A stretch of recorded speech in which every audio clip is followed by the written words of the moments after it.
পাশাপাশি মিছিল হলো, কিন্তু অভিমুখ আলাদা। একদিকে সেলিম, অন্যদিকে অধীর। মঙ্গলবার শহর বহরমপুরে রাজপথে এগুলো দুই নেতার নেতৃত্বে দুই বিপরীতমুখী মিছিল। অন্যদিকে সিপিএম এর রাজ্য সম্পাদক মোহাম্মদ সেলিমের নেতৃত্বে মিছিল গির্জার মোড়ের দিকে গেল। সেলিমের সাথে হাতও মেলালেন কংগ্রেস কর্মীদের একাংশ। 26 বিধানসভা ভোটে জোটে নেই বাম কংগ্রেস, তারপরেও কি ইঙ্গিত সিপিএম এর রাজ্য সম্পাদক মোহাম্মদ সেলিমের? মুর্শিদাবাদ কি ব্যতিক্রম?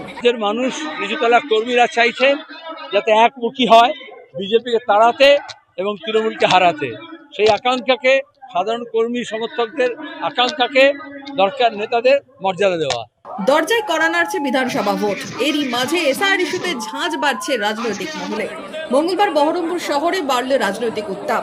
এদিন দুপুরে টেক্সটাইল মোড়ে সভা করে কংগ্রেস। জেলা কংগ্রেস ভবন থেকে মিছিল করে সভাস্থলে যান বহরমপুরের প্রাক্তন সাংসদ অধীর চৌধুরী। পথে নামে সিপিআইএম। এদিন রবীন্দ্র সদনে কর্মী সভা করে সিপিআইএম মুর্শিদাবাদ জেলা কমিটি।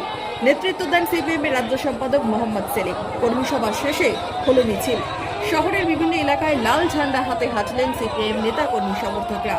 কি চাইছে সিপিএম? আসছে ভোট, রাজপথে নানান ইস্যু নিয়ে সুর চড়াচ্ছেন নেতারা।